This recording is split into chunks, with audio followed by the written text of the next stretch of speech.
Hey, this training video, we're going to talk about crate training.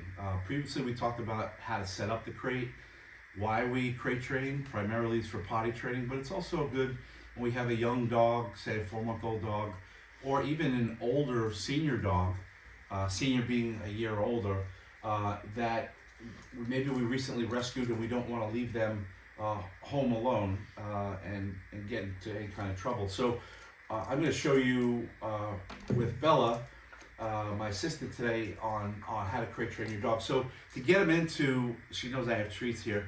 To get him into the crate, I have a piece of deli meat that I know she really likes. So I'm going to lure her in with this treat. So I'm going to open the door, and she's going to toss it in there, and there she goes. She goes right in there. Okay.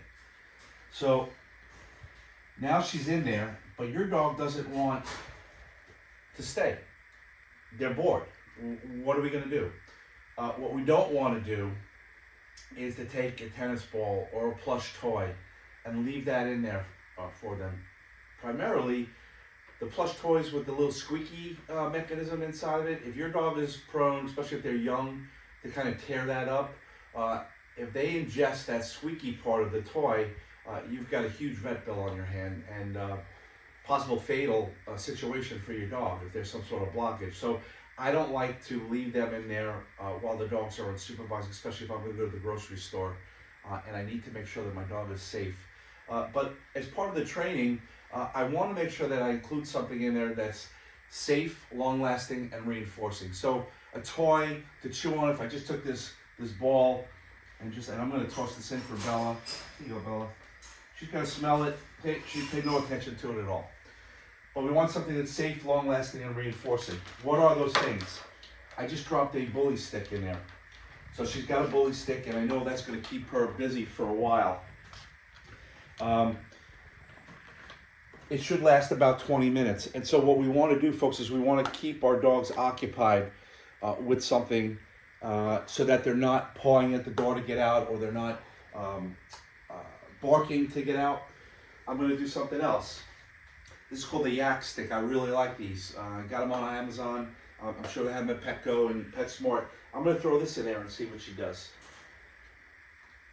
So that's another thing. And you wouldn't necessarily put 5 or 6 items in there all at one time. I'm going to do it for this video just to show you that you have options. This is another really good option. See, now she's not really paying too much attention to that yak stick, which I know she really likes. She smells this thing. This is a fish skin.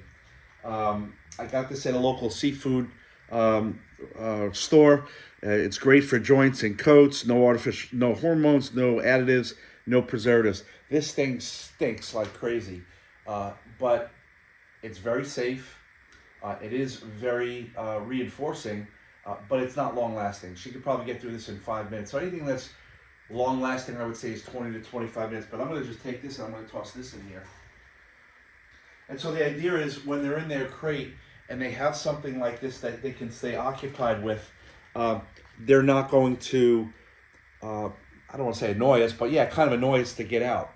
So she's going to be in there for several minutes, and we're not going to let the video run that long to show you. But when she's done, if she wants to come out, I'm not going to reinforce her wanting to come out by actually opening the door and allowing her to come out. I'm not going to do that. Because that way she's getting her way. She's saying, okay, all I need to do to get out of this thing is not pay attention to these yummy treats, and all I need to do is bark and paw at the door, and my owner's going to let me out. What I will do, though, is I will wait for a bit of spot of time, 1, 2, 3, 4, 5 seconds, where there is no barking, there's no crying. Then I'll open her the door and I will let her out, and then we would go potty. And if you have a 4-month-old puppy, this is a really good tool to use. You keep them busy in here. Maybe they lay down after they're chewing. They knock themselves out, and maybe they take a little bit of a nap. When they get up from their nap and they start crying, that's our cue to say, okay, Bella's up. I have to get her out of here because she probably has to go to the bathroom. She's been in there for a while. Another really, really good, and I don't have one here to show you, but you can go to the frozen section of your grocery store, is to get a marrow bone, a raw marrow bone, not the ones that are cooked with flavors all over it, just a raw one. And depending on the size of your dog, you know, a dog like Bella would probably be like a 6 or 8 inch marrow bone. They will lick the bone marrow out of it. They will chew on that bone.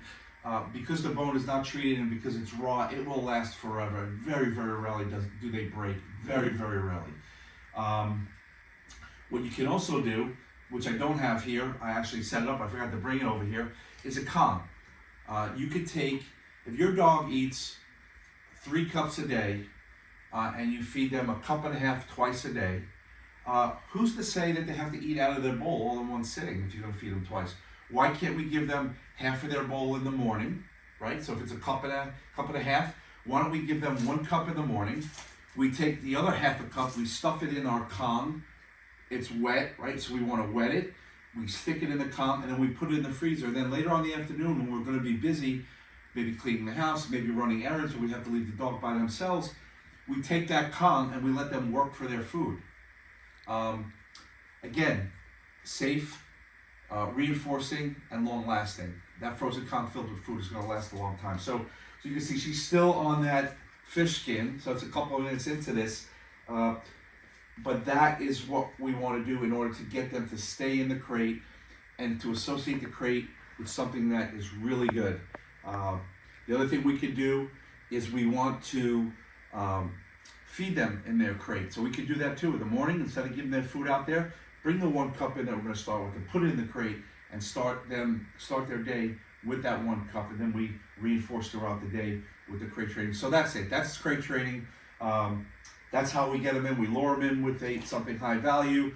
We close the door, and then it's nothing but positive things and positive reinforcement. That's the video.